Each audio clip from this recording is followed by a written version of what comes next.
Então, de fato, esse entendimento é importantíssimo, porque nós percebemos que a maioria das pessoas hoje em dia, elas estão buscando compreender o que está acontecendo com o mundo, mas elas não se importam com a doutrina e muito menos com os princípios. Então elas ficam presas ali aos fatos. O que está acontecendo? Aconteceu isso, aconteceu aquilo, e as pessoas procuram, até mesmo por curiosidade, saber o que está acontecendo, mas não chegam a entender o que está por trás disso. Então, além do fato, nós precisamos saber a doutrina. E além da própria doutrina, nós também precisamos entender os princípios. Então, por isso que a gente tenta aqui explicar não somente a doutrina católica, mas os princípios que estão na base da doutrina católica. Princípios esses sejam bíblicos, sejam morais, sejam filosóficos ou espirituais. Então são esses princípios que vão constituindo ali a base em cima da qual se constrói a doutrina católica, e a partir dali nós temos a noção da verdade para interpretarmos os fatos.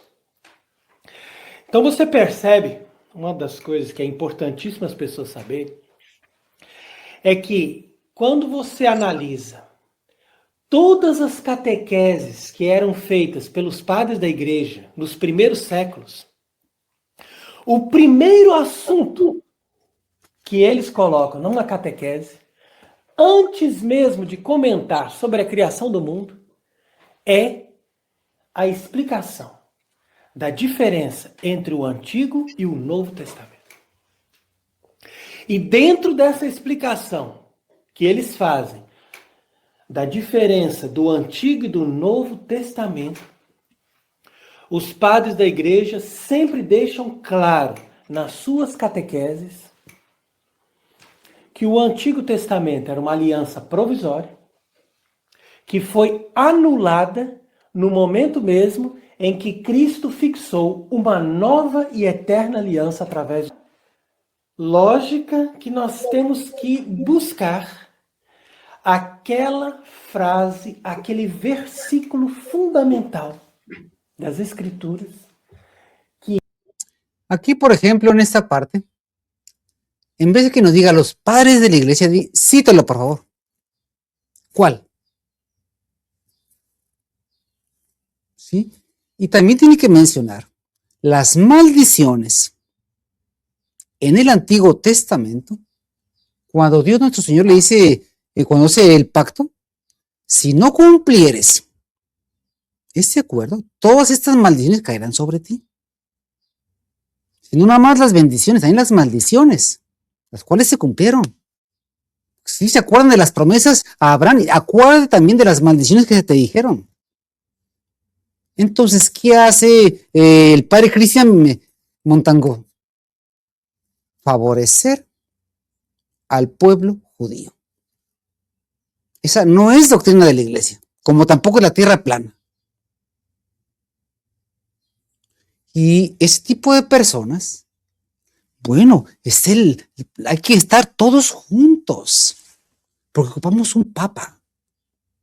Ahora sí te interesa un papa. ¿Y dónde va a salir? ¿De gente que piensa así? ¿O en torno a quién?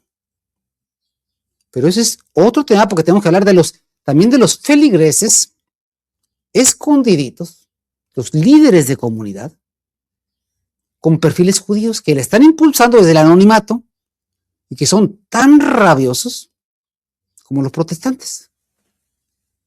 Pero continúo ahorita hablando.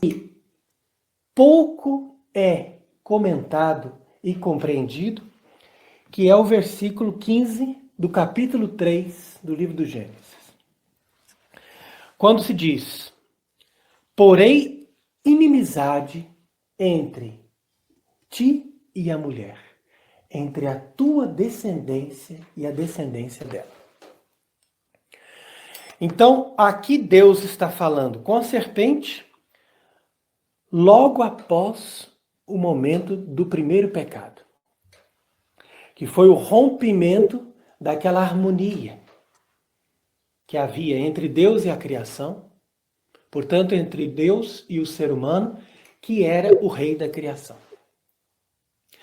E quando Deus colocou essa inimizade entre a mulher e a serpente, nenhuma pessoa, em nenhum momento da história, poderá anular essa inimizade.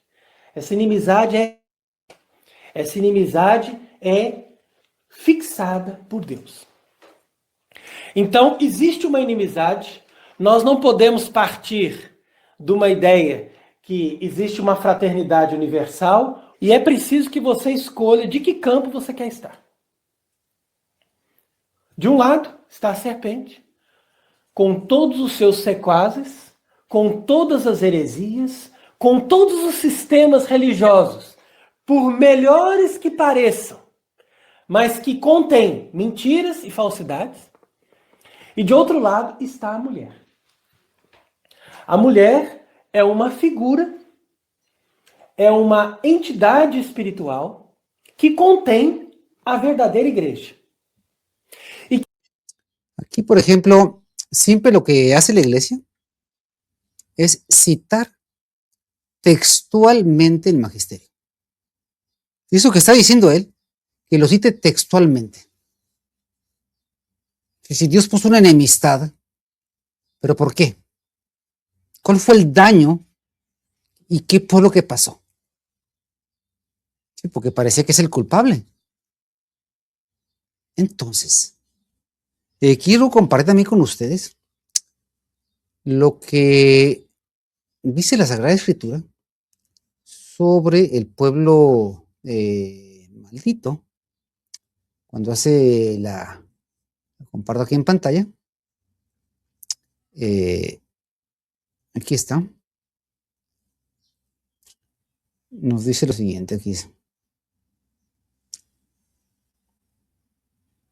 Bien, dice, bendiciones al pueblo escogido. Y ved que el día de hoy os pongo delante la bendición y la maldición. Dice, la bendición, si obedeciereis a los mandamientos del Señor Dios vuestro, que yo hoy os intimo. La maldición, si no obedeciereis a los mandamientos del Señor Dios vuestro, sino que os apartareis del camino, que yo ahora os muestro, y anduviereis en pos de dioses ajenos que no conocéis.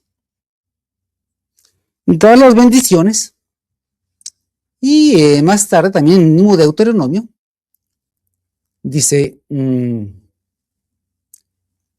mas si no me oyereis, y cumplieres todos mis mandamientos y despreciares mis leyes, y no hicieres aprecio de mis juicios, de manera que no cumpláis las cosas que yo os he establecido, invalidases mi pacto, yo también haré esto con vosotros. Os visitaré prontamente con carestía y con un ardor que acabe con vuestros ojos y consuma vuestras almas. En vano sembraréis granos que serán devorados por vuestros enemigos. Pondré mi rostro contra vosotros y caeréis delante de vuestros enemigos y quedaréis sujetos a aquellos que os aborrecen. Huiréis sin que ninguno os persiga. Y si ni aun así me obedeciereis, añadiré 7 tantos más a vuestros castigos por causa de vuestros pecados. Y quebrantaré la soberbia de vuestra dureza.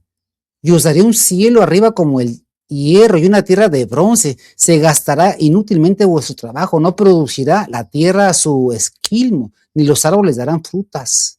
Si anduvieres en oposición a mí, y no me quisieres oír a mí, y no quisieres oír, añadiré 7 tantos más a vuestras plagas por causa de vuestros pecados, y enviaré contra vosotros fieras del campo que consuman a vosotros. Bueno, es bastante amplia de maldiciones que se le aplican al pueblo judío si no obedecieron los mandatos. Y no lo obedeció tanto que lo mataron a nuestro Señor.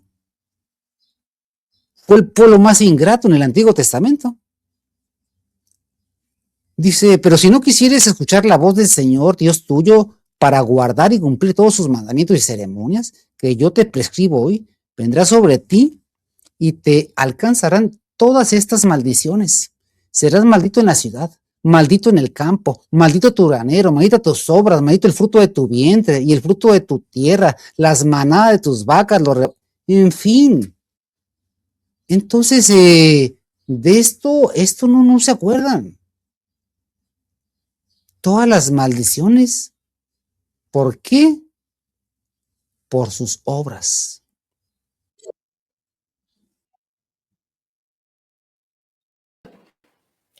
Mas que vai ser substituída, na medida em que ela dá luz à Igreja Católica. O sea, ¿qué está diciendo?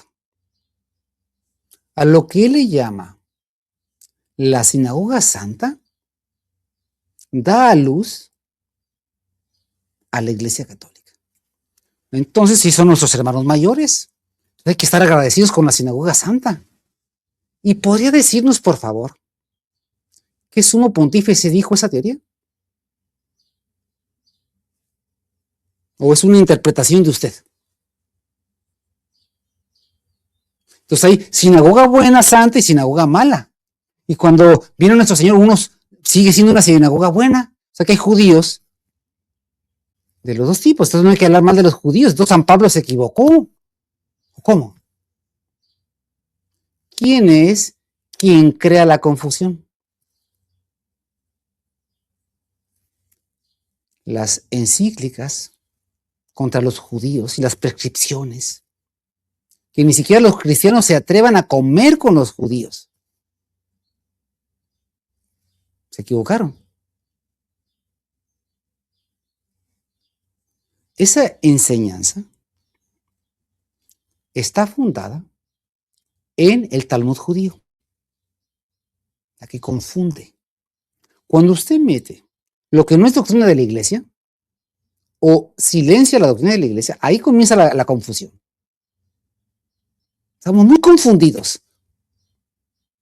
Eso es lo que pasa. Es la judaização do cristianismo.